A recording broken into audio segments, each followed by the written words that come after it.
Now for a regular... Take 2 of Redemptive Suffering. Yeah.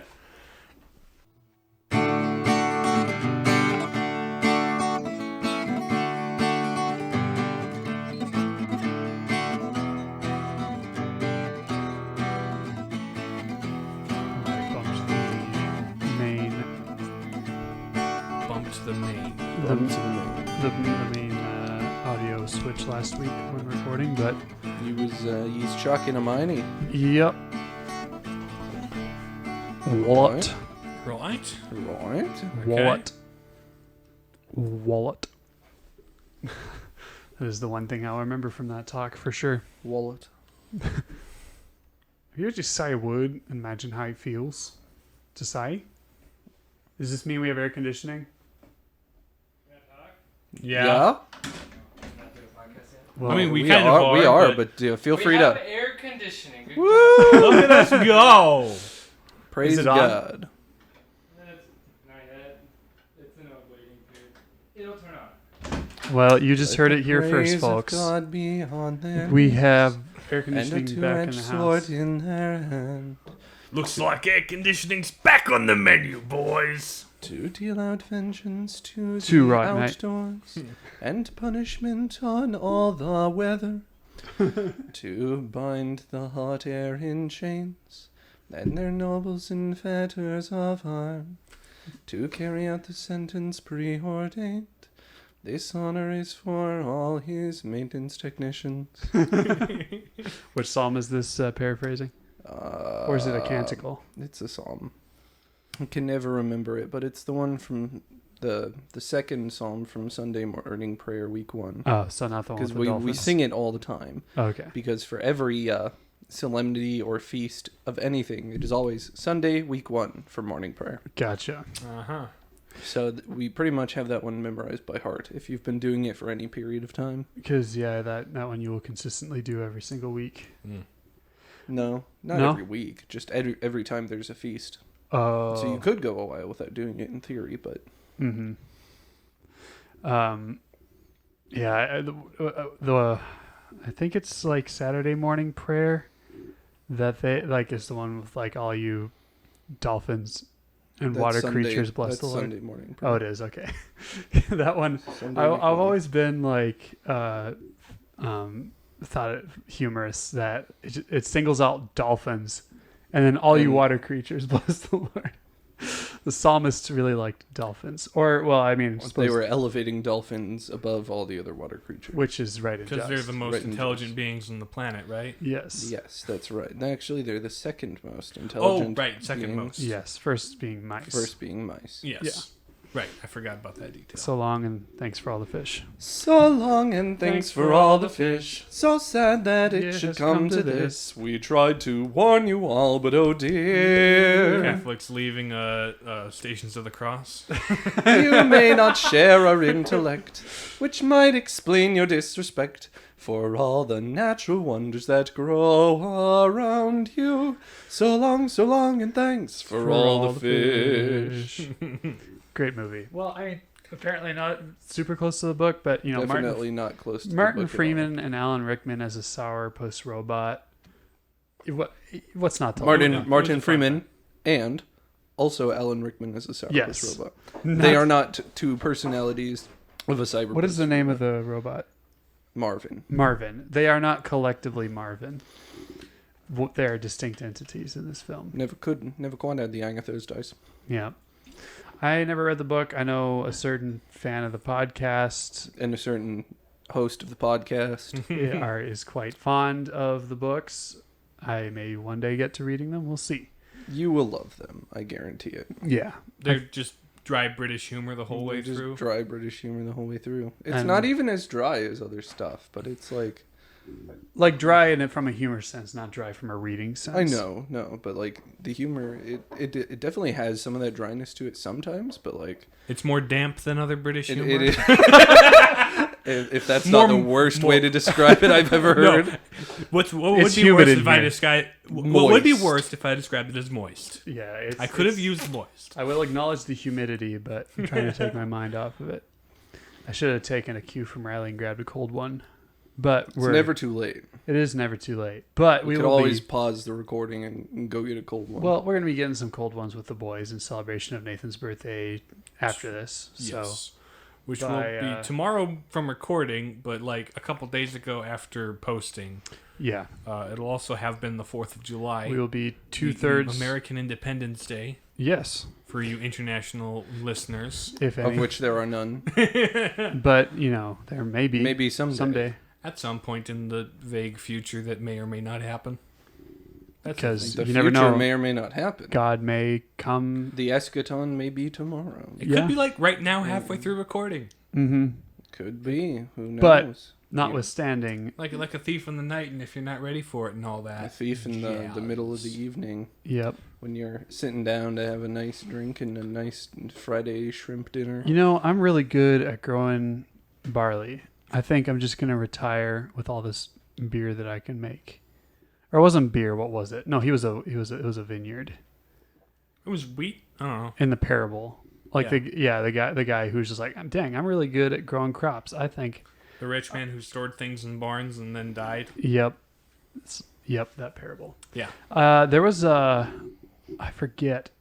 It was some story we were reading about these missionaries in Africa was it Africa or South America? It had to have been South America because they were talking about bananas. But anyway, these missionaries, were adapting Bible stories in ways that the locals could, relate to because wheat wasn't really a thing, but banana farms were. So I think the translation of the story ended up coming down to this guy was like a really successful banana farmer. And he was like, I'm just going to settle down with all this banana beer and live a cushy life. And then he died. And I'm just like, even as a kid, I'm like, banana beer. What the heck? I mean, I'm sure it's I pretty feel like good. banana beer would be really good. Or really bad. Yeah. One or the other. Yeah. Like, I would try it. Just the fermenting bananas bit is the part that I'd be concerned about. Yeah. But I can't knock it till I try it. Assuming it's the thing. The spotted cow has some of those banana-y notes to it. Mm-hmm. It's got the little bit of fruitiness. Another instance of missionaries tailoring the gospel, well, not the gospel, but, parables to locals was, I believe, in the Pacific Islands. They didn't know what sheep were, so they had to exchange sheep in parables for pigs because they had pigs, and it was sort of a similar deal. I mean, minus, the wool, but it was sort of a staple livestock. So it's kind of interesting, like the different symbols, like animals end up being in cultures, but still get the point across. And a lot of those parables were extremely Jewish in their imagery. Yes. Like, very rooted in the tradition that Jesus was teaching in, and so it was very context sensitive. Mm-hmm. And so in some cases, it might lose a lot of that nuance and cultural, importance when translating it and using different metaphors. Yeah. But at the same time, it gets the general point across, which is the most important thing. Mm-hmm. Yeah. It's, fascinating stuff. We're all about storytelling here. Oh, yes. We very much are. Speaking of stories, what's the story been for us this week? How are we doing? I don't know. Like, this past week has been so remarkably less busy than it has hitherto been that I almost don't know what to do with myself. I actually had time to start Portal 2 and get a good I noticed. I saw the little notifications on there. Like Riley's playing Portal 2. You don't have a funeral every day. That's 12 hours of your week that you save. In absence of death and Christian burial, play Portal. Pretty much. That kind of sums up my week. John and I, last weekend, we were playing through the co-op for Portal 2.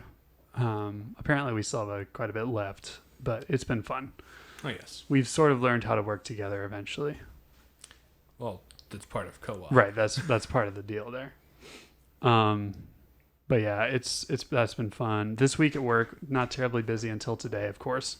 Just almost nothing. And then, for reasons that are, well, it's public knowledge, but yeah, a thing happened, and now we changed the name of one of our schools. So I had to go through the entire website and do all that today. So, see Fargo Diocese's press release for details if you're intrigued by that. So that was a very hectic morning because I was told, hey, could you guys do a meeting on Friday morning at 8?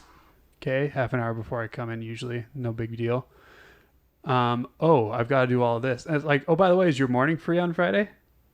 Yeah, I'm not busy. Good. That's how I spent my morning doing all that work. But it was good. But in the afternoon it slowed down and my boss was like, you know what? Talk to your supervisor and we agreed that you can just go home early for start your weekend. I mean, and I go out and like nobody else is there. Like almost all the cars are gone. So it's like no use having you sit around not really doing anything when you could be starting 4th of July. So I got to leave earlier in the afternoon, which is always nice. Mm-hmm. That's been my week. My week has been not a lot going on either. Just some light prep for school stuff. Some, but then just like, I mean, I work every morning, right? And then Yep. just hanging out with Doing some people, drawing. doing some drawing, stuff Yeah. like that. What you working on? Nothing particular, just kind of sketching. and character different- sketches, getting back into the swing of things and figuring out. Nice. Because it's been a while since I've done any actual like drawing. Mhm. But I would like to go more harder at it over the summer, just to maybe have at least a couple short comic strips by the start of the school year. I just realized something. What? I'm going camping in 2 weeks, and what y'all gonna do when I'm gone? So far, I'm the only one who's never missed a podcast episode. You know, that is We'll a figure thing. it out. Because I'll be able to upload that Monday before I leave. I Sure. suppose there's the Monday after I get back. So maybe I'll keep my streak. We can produce a podcast and you can just edit it and upload it. Yeah, we'll see. I mean, we can he always. has Audacity. I could just. True. Bop over. True. Either that, yeah. You guys. Because can that's do what that, over the. I'll Yeah. be gone the 13th through the 18th, so that I'll be coming back to Fargo on a Sunday afternoon. Okay. Not sure how early. Probably not very, because it's But yeah, we can sort out the details of that later. Yeah. Right. We don't need to cue. The If I'm not listeners here into next the behind week- the scenes. If I'm not here next week, that's why. Don't be shocked and appalled. Yeah. So just pray for the stereotypical grizzly bear saying grace joke not to come true. Although it won't be over missing my mass obligations, so we'll still be able to do that. Speaking of grizzly bears saying grace, We're the Palladian Papists. I'm James. I'm Nathan. and I'm Riley. As There is absolutely nothing to do. That Right. was the smoothest segue we've ever done. That was a total non sequitur. Yes. Speaking of non Precise. sequiturs, we're being philosophical today about The Incredibles.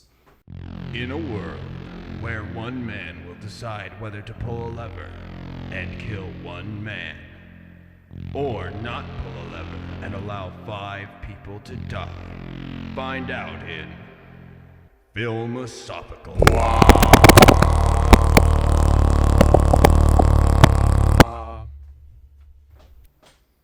So yes, philosophical is where we get philosophical about films. And we're not going to forget the bumper this time. Correct. Right. You're gonna edit it in, Yes, correct. and you're not gonna edit this out where we make fun of you for not. Of course not. Because we don't really have to worry about, making any fan base angry by meta commentary. Thank you for those of you who do listen. Yes, anyway, so The Incredibles. If I remember correctly, so Pixar animated film about a family of superheroes Indeed. trying to navigate family life and being superheroes in a time when superheroes have been made illegal by the government. I believe the first film came out in 2004. That's right. Yeah. 2004. Sounds about right. And the sequel came out a whopping 12 years later, I believe. Are we gonna More get than into 12. this? Came out. 14-ish. 14? I Yeah. thought it was like 15. Oh, I think it was 2019 it came out. Yeah. I think, Yeah. Okay, so yeah, almost 15 years I later. think the date was 15 when it was years still too 14 late. years. Yeah. Yeah. So in the first film, you start off, it's sort of a vaguely 1960s, Art Deco superheroes are, running around saving the day, helping the cops. And one such superhero who's got super strength, his name is Mr. Incredible. And we meet him as he's on his way to his wedding. Mm-hmm. But some hijinks are going down with some criminals, and so he takes a quick break. Air quotes, quick break. Yeah, I got time. And so he switches over to a super suit, saves the day, but then something else pops up, and he's like, yeah, I still got time. Switches to super suit, saves the day, meets up with this, Elastigirl, who is a superwoman, super heroine who has... I see that look on your face. She's stretchy, so she's Mr. Fantastic, but a woman in Pixar. Hence the heroine, and Keep it together, man. so she's like, "What are you doing tonight?" He's like, "I don't know, I'm free." And then they go to the wedding, and it turns out their secret identities are They're the ones getting married. Yeah, they're the ones getting married. So she's like, did you forget we were getting married? He's like, no. A couple of important notes before he gets to the wedding, though. 2 important characters he interacts with. Yes. So he has a fanboy named Buddy, who's like, yeah, can I be your sidekick? I'll be Incredible. I made these cool rocket boots I can help you out with. I don't have any powers, but I'm good with tech. And he's like, nope, sorry, fan club. I don't want you to get in the way and get hurt. Like, come on, like, leave me alone. I work alone. I work alone. Buddy will remember that later. Yeah, and he sort of brushes him off rather abruptly. And while trying to stop the villain Bomb Voyage, the French who fights Monsieur Incroyable, Buddy tries to help and almost gets blown up, and Mr. Incredible has to save his life. Through saving his life, accidentally blows up a railroad track, and then has to rescue all the people on a train. Mm-hmm. So Buddy gets sent home with the cops to his mom. He's like, crap, I've got the wedding to go to. There is one more character he interacts with that kicks off the entire rest of the movie. Because at some point during the hijinks at the beginning, yes, there's a man who is going to throw himself off of the building, committing sewer slide. Yep. But Mr. Incredible's like, well, I've got to save this guy because people need saving. That's not a cool idea. Mm-hmm. So he grabs him at mid-fall and lands through a window, breaking several bones of this guy, but saving his life. Yep. This guy will remember that and becomes important later. Yep. So after the wedding, they're all married and stuff. But it turns out that guy was Bryant's chuckling to himself. Distractions of having more roommates. That guy was not too pleased about his suicide attempt being foiled. So through some legislation, political activism and whatnot, superheroes are now outlawed because who are they to save people that don't want to be saved? He sued him for he that sued action. him. He's like, I saved your life. He didn't want to be saved. I mean, even as a kid, I was like, isn't suicide not cool? Anyway, so superheroes are like, sorry, you can't be like this. You can't do the superhero thing anymore. Because more people started suing for damages, like the people inside the elevated train and stuff like that. It's like, well, this is costing more money than it's worth, so the government's like, hey, can you guys stop being supers and costing us money? You're done. So, yeah, superheroes are, for all intents and purposes, illegal. Not they themselves, but the practice of superhero-ing is outlawed. So fast forward. What? Oh. We cut to 13, 14 years later.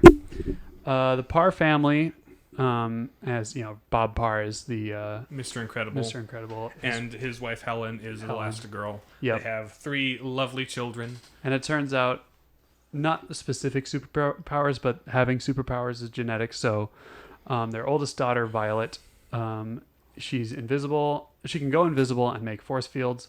And is edgy. Yes, and is edgy. She is in her teen rebellious phase. Yep, where it has her hair over her eyes and stuff, all that.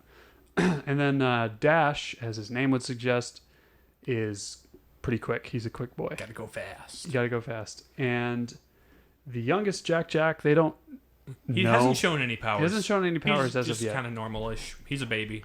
And Bob is working this job for an insurance company that doesn't want to actually help anyone. And he, being the superhero do-gooder that he is really fed up with the points out board. the loopholes to his clients. Yeah, so he's doing his job and being a good being a good guy, but that's costing the company money, so he's getting in trouble at work, and he's just sort of bored with the corporate life.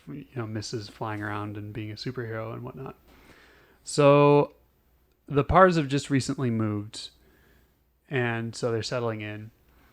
And turns out that Bob and his buddy Frozone, Samuel L. Jackson, He's got ice powers. he's got ice powers, as the name would suggest. They're going off and secretly doing rescue missions and saving people from burning buildings when their wives think they're out bowling.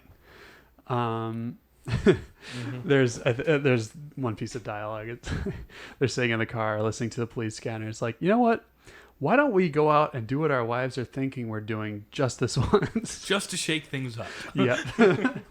But they go into a burning building and almost get caught by the cops because they're wearing ski masks, and they Accidentally break into a jewelry store exiting the burning building that was collapsing. Mm-hmm. It's this whole chain of events that yeah. was a chain of events. Yep. And Long story short, Bob comes home far too late yep. for far too many times in a row Mm-hmm. and has a bit of an argument with his wife about... Because she finds rubble on his shirt, and she's like, you've been Knocking down You've been buildings. supering.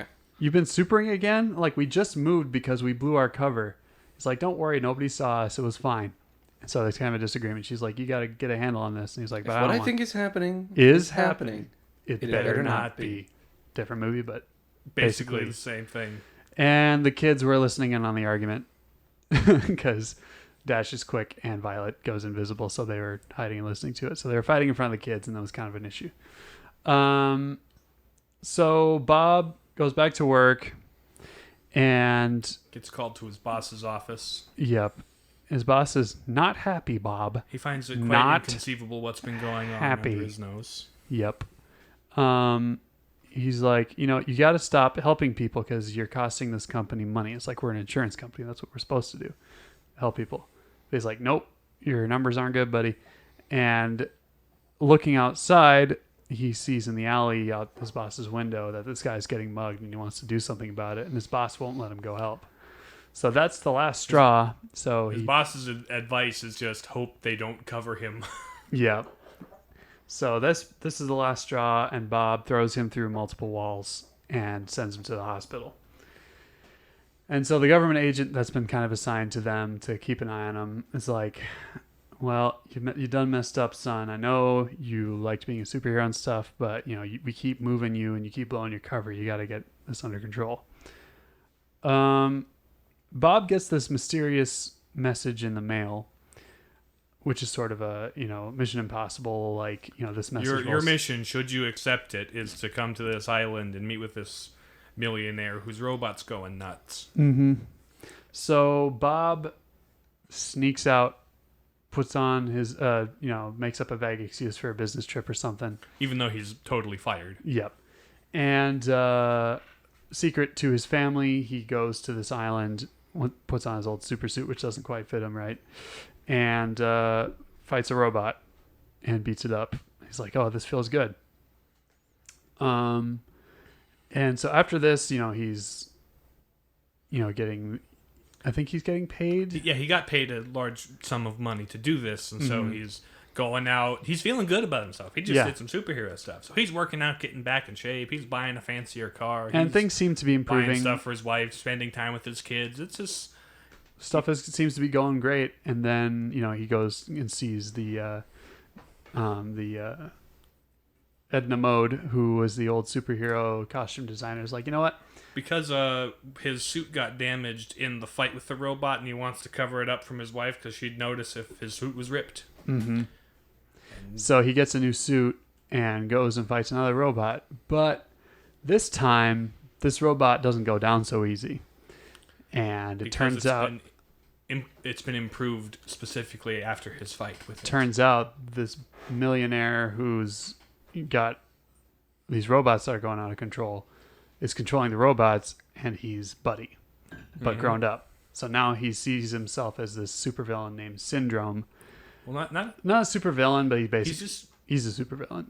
yeah, he is a super. His grand plan is to stage this robot attack that no other superhero can beat, and then show up with the remote control that Beat controls it because we have technology. Right. He wants to become the hero that Mr. Incredible didn't let him be. Yeah, he made all This is an Avengers level threat. Yeah, pretty much.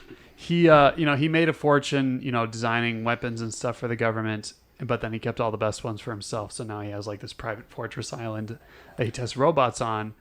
And as Mr. Incredible discovers as he narrowly escapes his clutches that all these other superheroes had gone missing because they were also recruited, and these robots were being tested against them. So they're designed to kill superheroes. They've been like incrementally Because Syndrome's goal iterated on. is to basically outmode superheroes. Because as a kid, being rejected by Mr. Incredible crushed him. So he vowed to, kind of make superheroes obsolete. Because if everyone's super through technology, then no one will be. Mm-hmm. So Bob's trying to escape. In the the island. meantime, Helen figures out something's up.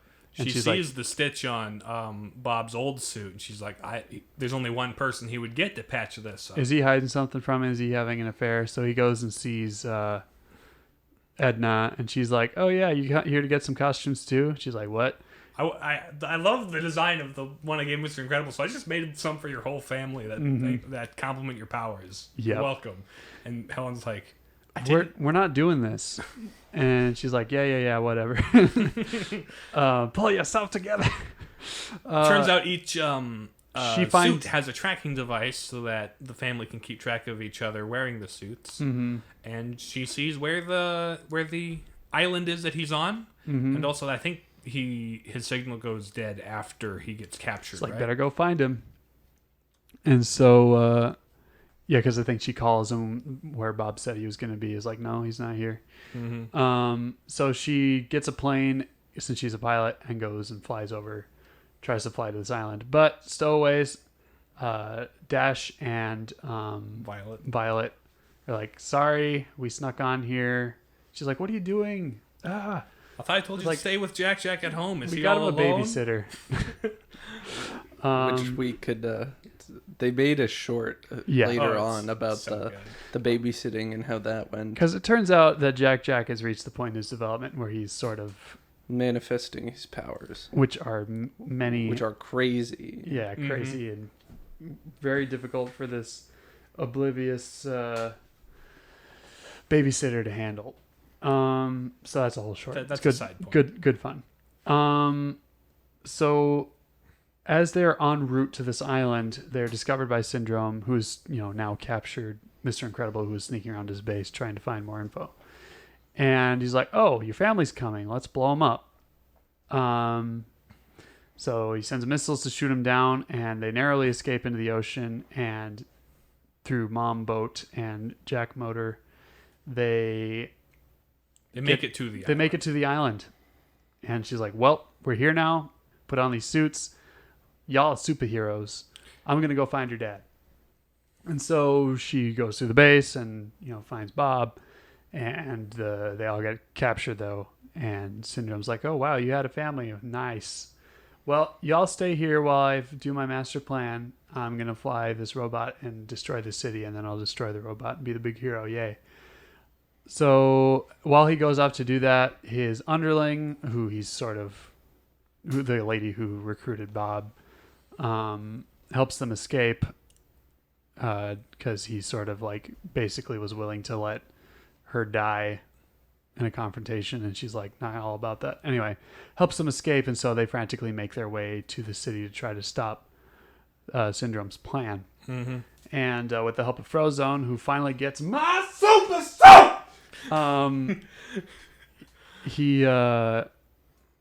They defeat the robot and working together as a family, and with their special powers and gifts. they defeat the robot, and Syndrome, who, goes off who knows where. Turns out that who knows where Was their house. and he's got Jack. He's like, well, I'm gonna take this little guy, and make him my little, My minion, sidekick. my sidekick. Bye. But then Jack's not all about being taken away from Mom, so he goes berserk and fights Syndrome, who ends up getting caught up in a rotor of a jet and dies. Because no capes.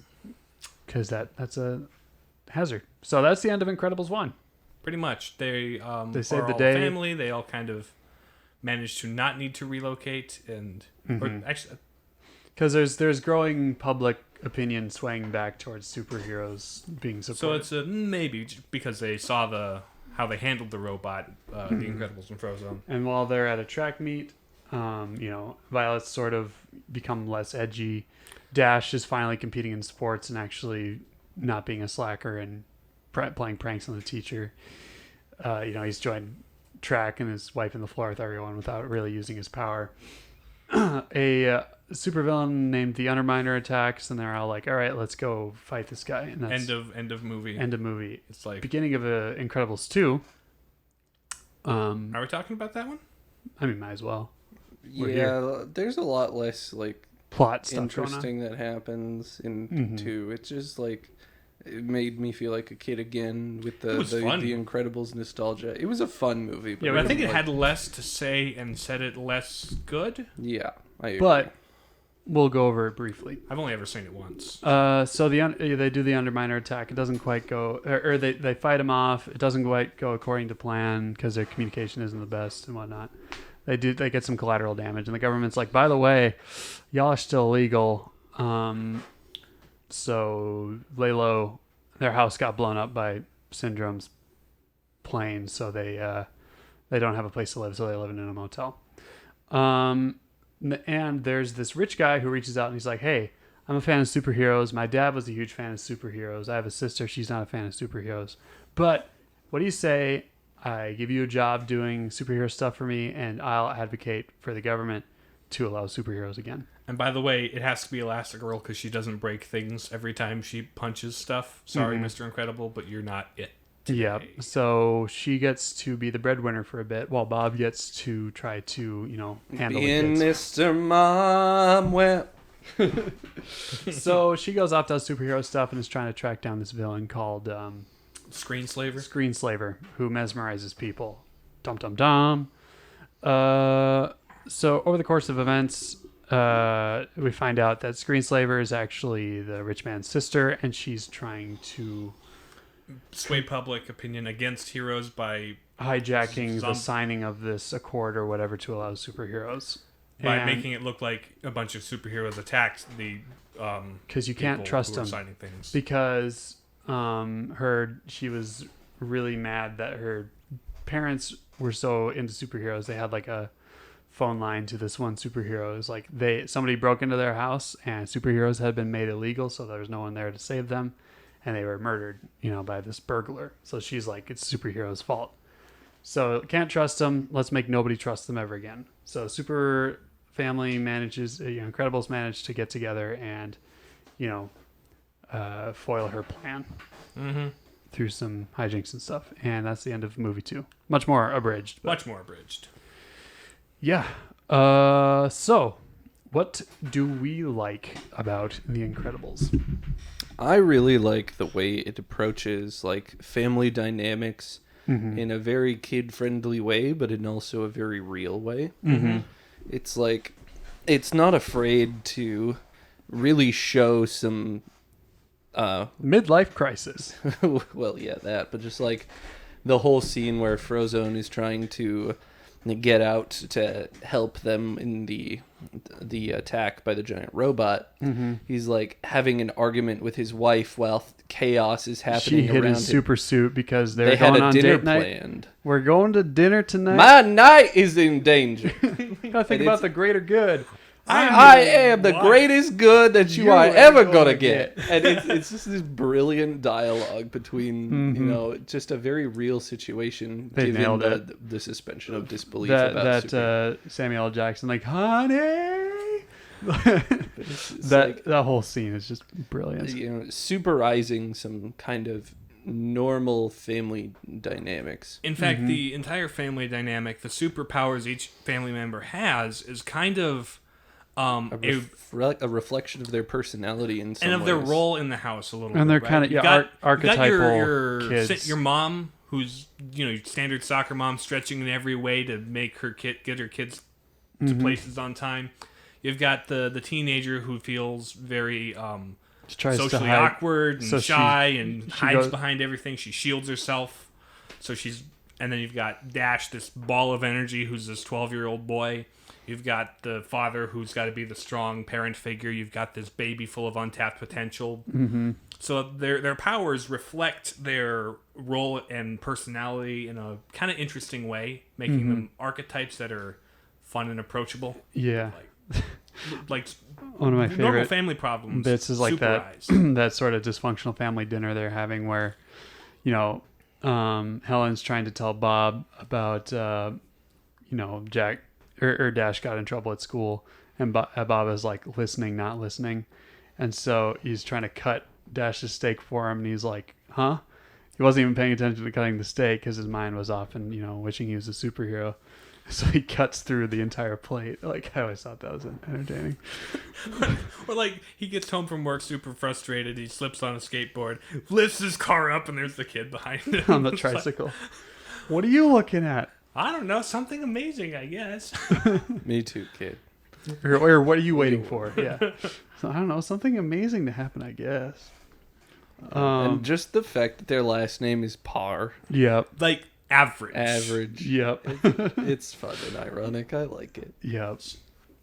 Yeah, it's very creative with the characters and the way they tell the story. And Bob, his struggle with trying to recapture the joys of, being a superhero in his youth and remaining true to his dreams and stuff while he's caught in this And stifling ultimately, corporate like, job. Who That's he is. Yeah. It's like, it's really hard to separate the superheroing from your identity when, you've got this great gift for saving people and you're sort of repressed from using it. In fact, you were actively told to not save people. Mm-hmm. And he Which just is also can't kind help himself. of a great commentary on kind of the way the world operates these days. Just like Yeah. so individually focused and just don't meddle in anyone else's business. And it comments on that through that whole saving the suicide attempt and the subsequent outlawing of superhero activity. It's just like, the way the law is structured is just so forcefully anti-helping people, even against their own destruction. Yeah. And there's also Bob. Did I call him Rob or Bob? No, it's Bob. It's Bob. Bob, he kind of acts out in ways that he keeps secrets from his wife and all these things because he's dealing with his repressed, desire to like help people and save the day in unhealthy ways. But they manage to overcome that and, reunite as a family. And But it's become stronger also for it. it's kind of selfish. It's not outwardly about saving other people. It's about him. deep being down a it hero. is, but he wants to be a hero too. Yeah. So there's definitely some flawedness to the approach, but yeah. Mm-hmm. The core desire of saving people is good, but it's also a little self-serving and self-glorifying that he just doesn't have his glory days anymore. And then there's like the sibling bickering and stuff that Violet and Dash are able to set aside to like help save their family. Right at the end during the movie, they really stick out for each other and use their powers in tandem in ways that like they weren't working in tandem before. Yep. They weren't working as a family unit before, but then in the final fight, they get to see their mom and dad take out bad guys in teamwork, and they contribute to that. And it's like, And they really encourage their kids to, because the kids are kind of struggling with their superpowers in their regular life at school. Like Dash is, trying. because they're not allowed to use them, or else they're gonna, show the fact that there's supers living here. Yeah, and that's sort of a point of contention between Bob and Helen is that, Dash is like acting out and being a mischief because he Where else can he redirect that energy? Yep, he's got all this energy. Like he's like, why don't you let him compete or do sports or something, And she's like, because he'd wipe the floor with everybody. You can't Yeah. let him. he'd call too much attention to himself. Yeah, and then Violet's kind of socially awkward and stuff, and going through all those issues, and Jack's just Jack. Yes. So yeah, the family, each person in their own way is able to kind of overcome sort of the dysfunctions and flaws, and ultimately become Both a stronger family. in themselves and also between each other. Yeah, and it's done in a very, very relatable and, like you said, approachable Other way. stuff that kind of tries to tackle the family issues thing make it a little darker. Yeah, And this is just, it does it while still maintaining lightheartedness, which It's is fun really to watch. it's real, but not like but not depressing in yeah. any way whatsoever. it still manages to be, uplifting and positive, as much as I hate using those cliches. It's uplifting and positive. Uh, I mean, yeah. It's if it was a hydrogen atom, it would be an acid. So anything else we like about The Incredibles to go over? I mean, this is our childhood we're talking about. Right. I mean, there's a lot of cool stuff about it. Oh yeah. There's a lot of really fantastic scenes of, like, when one of my favorite scenes is when they're in the jungle on the island and the kids get discovered and they're using their powers for the first time and they're just kind of figuring themselves out and figuring out how this all works. And I think in this movie, because they sort of introduce the concept of, like, your secret identity and how important it is. Which, it's not so much secret identity as it is like you're living two lives. It's like, this is you. And so superpowers are sort of a stand-in narratively for, like, your gifts and talents and being able to use them and be true to yourself. And so that's something that I thought was really cool, is like the parents, eventually are able to, like, teach their kids, like, these powers are part of who you are. Like, Dash, run as fast as you can. Violet, because, like, at first they were being, missiles shooting at. I was like, Violet, force field would be really good right now. she's like, I've never done anything with my force fields beyond block Dash from running into me. Yep. And so under pressure, and then she's like, I'm sorry, I messed up. We got shot down. And she's like, you know what? You're fine. Like, I put too much pressure on you, but I want to encourage you to use your powers and, be more yourself. So that was really cool part of the movie. We haven't talked about Syndrome much. No. I mean, you always say be true to yourself, but you never tell me what part of myself to be true to. And, well, he decides that's Incrediboy, but then when that's shattered, he goes off and becomes villain. And, yeah. He has interesting points. Yeah. You caught me monologuing. You sly dog. I never understood. That's how I learned the word monologuing, was from this movie. That's another funny thing about this movie, is It's sort of a commentary They make fun of some tropes in superhero stories where it's like, the bad guy has me on a platter and he won't shut up. He just starts monologuing. So, and later in the movie, Mr. Incredible tricks Syndrome into monologuing for a bit so that he can try and get an upper hand. It's funny. Yeah. Yeah, the thing that I find interesting about Syndrome is that the way he responds to being, denied his opportunity to do what he wants. It's like, that can happen to people in real life too. It's like, they're trying to participate in one of their goals, in one of their dreams, and they get shut down by a mentor figure, and it sort of causes their trajectory to spiral out of control. So instead of, becoming a superhero sidekick and, fighting for good, he's like, all right, I'm going to brute force my way into being a superhero, and by any means necessary, try to, make this myself, since nobody will give it to me, Yeah, it just kind of talks about the dangers of, like, being too forceful in a child's development and, like, really pushing them one way or another to do this thing, or forcefully shutting down something that they're trying to do. You kind of have to let them explore on their own and kind of find out that they're not suited for it if they're going to go away from it, or gently encourage it if it's something that they want to do. Which is kind of the trajectory they were on with their own kids when they were telling them not to use their powers. There was a conversation Helen was having with Dash in the car where she's like, you can't use your powers to pull practical jokes, and I'm not going to let you use them in sports. And he's like, well, what can I use them for? Well, this is what makes me special. And she goes, well, everyone's special, Dash. And he goes, well, that's another way of saying nobody is. Yep. If everyone's super, no one is. Which is the exact point So that Syndrome makes. The limiting of their expression of their talents and themselves, they were kind of on the trajectory Syndrome would have been on had they not learned their lesson. Mm-hmm. So it kind of makes that point. Yep. Cool beans. Cool And- beans. They are, in fact, cool beans all. I suppose we can touch on, some of the things from Incredibles 2, where what we liked and maybe where it fell short a little bit. I mean, like Riley said, like it was just delightful. It was fun. Very entertaining film. All the good callbacks, all the fun action. It was a sequences. love letter to the fans, It I've wasn't only as ever seen it ambitious. once, and that was in theaters, so it's been a. It bit. wasn't as ambitious as the first one, like, the whole twist of like, oh, the sister is the villain. Kinda see that saw for a It mile was away. pretty predictable. It stopped short of being profound on a couple of occasions. Like the whole screenslaver monologue could have been what said some really interesting things.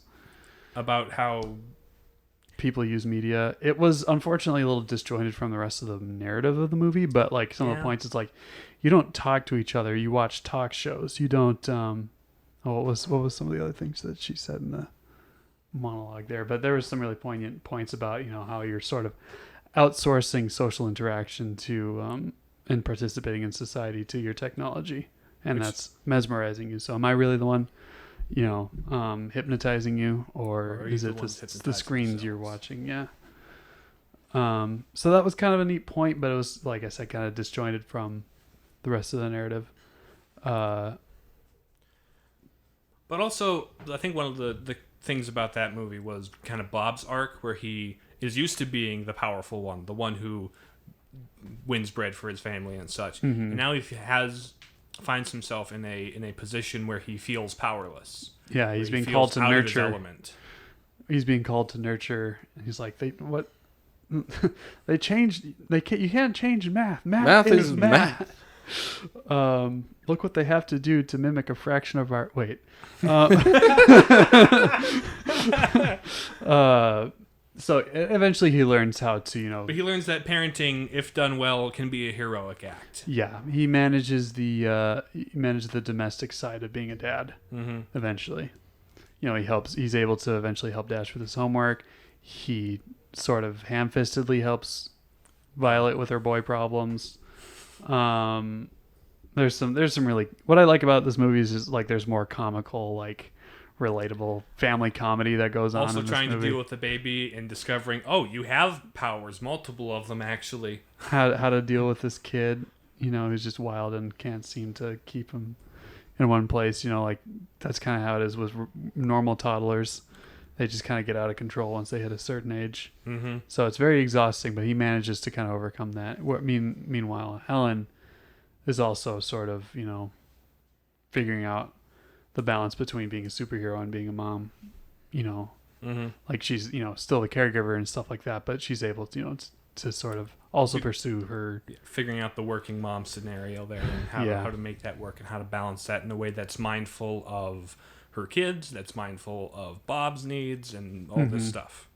And the parents are, take care of the kids, but the kids also reciprocate and are able to help save their parents in the movie. So there's some Incredibles 2 was good fun. I really liked it. The first one is definitely deeper. Mm-hmm. So yeah. I think another thing about the first Incredibles is Bob's super strength is all physical, but he has very little. He doesn't have as much emotional strength throughout the entire film. Yep. He's emotionally kind of weak. He lashes out. He He keeps secrets and stuff. And at the end, he expresses that he doesn't feel strong enough to lose his family if they fight beside him, and he can't save them. Mm-hmm. That's why he works alone. That's why he works alone. He's not emotionally strong enough to lose people close to him. And he sees in Buddy, this is somebody he pushed away and it had dire consequences, and he realized that's worse than losing his family as they fight alongside him. Right, so it's better to stand together with people than be an island. Mm-hmm. try to brute force your way through life. Yeah. Which Buddy got to where he is all on his own, and he's a villain. Mm-hmm. Yeah, sort of a hyper independence that drove him to do very unethical things. Mm-hmm. So, with that, let's launch into some transcendental analysis. Truth. What is some truth that we can gather from The Incredibles? Be who you were meant to be, and you will set the world on fire. Amen. Especially if you're Jack Jack. Yeah. Yep. Yeah. And they're, find healthy ways of discerning that and, expressing that and, navigating your life to the best of your ability. Right, because repressing it is not a good thing, Mm-hmm. but also, Repressing it causes all of it to come out at once, Mm-hmm. but then also which is bad. expressing it entirely for your own gain instead of the purpose it was geared toward and designed toward is also not good. You become the villain in that state. And both extremes are sort of kind of selfishness. Mm-hmm. Because, repressing it is like, trying to be self-preservation, like try not to deal with the consequences of pursuing, who you are. And the other one, overindulging it to the point where you just become oblivious to the needs of others and even harm them for your own ends. So there's a balance there. As all things should be. Yes. Different I hope they superhero. remember you, Mr. Incredible. Wait. Any other truths? Okay. Goodness. What is good, my dudes, in The Incredibles? Family's good. Family is is very good. good. Like that's something this movie does, and the sequel do a really good job of just showing it's a really honest, lighthearted take on family life. There is dysfunction in the family, Right. but eventually they find function in the dysfunction, Mm-hmm. despite the dysfunction. They find a way to work through it and work together. For once, Disney and Pixar know how to portray a two-parent family. Yeah, they usually need to kill one or both of them by the beginning to make their story work. Mm-hmm. Yep. And so this is what a complete family looks This like. is what a complete unit looks like. Mm-hmm. You may And- not like it, but this is what peak performance looks like. Well, because it's able to. Well, another thing too, I suppose, is they're the Parr family. They're supposed to be the stereotypical nuclear family, but they're having a hard time fitting in this sort of mundane Americana, and they're able to, express themselves more fully by the end of it. Mm-hmm. And through it, Dash has an outlet for his energy. Violet has overcome her social awkwardness to some degree. Mm-hmm. So it's like, and also Helen and Bob have come to terms with each other and figured it out. And by the end of the second movie, they've managed to persuade people to make superheroes legal again, and they've been inspiring a whole new generation of superheroes. By just being a good example of a family. Mm-hmm. Turns out, strong families can change the world. Yeah. So, beauty. What is beautiful about The Incredibles? Well, Pixar's always on the cutting edge of animation. Mm-hmm. For 2004, the first Incredibles movie actually holds up really well because of how it's stylized. Mm-hmm. It is very much like Art Deco 1940s, 50s, 60s comic booky. And it was one of the first instances of 3D animated human beings being animated in such a way where it wasn't scary. As the Toy Story. Jimmy Neutron. Yeah. They managed, and there's a whole video about the sort of technological progression of Pixar animation. That's pretty fascinating. I recommend it. But I mean, even if you just compare it to Incredibles 2, Mm-hmm. it's visually so much brighter and cleaner. The lighting and the texture work is all so much better. It's like, whoa, I can't believe Brad get this Bird good. is a fantastic director in these two movies. Oh yeah. And voice actor for Edna, apparently. But yeah, and, the music is great. Oh, the music's fantastic. The I forget who does it. You can't tell me the Speedrunner soundtrack was not inspired by that style of music. Well, the whole art style too is based on the same visual identity. Mm-hmm. Sort of, what would that be? The Silver Age of comics kind of Kinda, yeah. look? Gold and Silver Age. Yeah.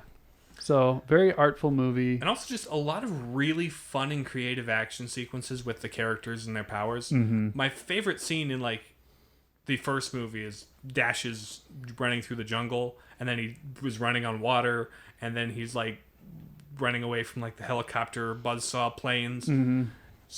Really just fun. Yeah. Just really fun and creative. Um. And the second movie has scenes like that too. It's just light to watch. Yeah. Good, clean family entertainment. Oh yes. Unity. What draws the whole of The Incredibles together? Oh, it's like family and, personal development. Just like shows a lot of the different stages of personality development in different points in people's lives, and when and where and how that goes wrong. How to healthily develop your identity. The movie is called The Incredibles. The family is at the center. Mm-hmm. It is that's the thing that ties it all together. It's the family. And the proper context for people to discover and nurture and grow their identity and who they are and their gifts and talents is within the family structure. Mm-hmm. When encouraged and nurtured by both parents in a healthy way, and when supported by siblings and such, yeah. Mm-hmm. And giving kids the opportunities to grow and use their talents and all that good stuff. Well, and parents being able to also remain true to themselves while maintaining While also their balancing their commitments. heroic parenting duties. Indeed. So, very, very Catholic family film. Maybe Even if, not explicitly, or intentionally even. but it's good stuff. Highly recommend if you haven't seen it. I mean, you're Yes. probably born after 2005, let's be honest. So, good stuff. Good stuff, The Incredibles. So, we like to think we have other good stuff on our podcast. So, thanks for listening to the Palladium Papists. You can listen to us on Spotify, Stitcher, Google Podcasts, and Apple Podcasts. Follow us on Twitter and Facebook at Palapapists. If you have any questions, comments, concerns, or complaints, or suggestions for future episodes, please give us suggestions, or we need more content. Email us at palladiumpapists@gmail.com, and we will catch you guys in the next episode. Bye. Bye. See ya.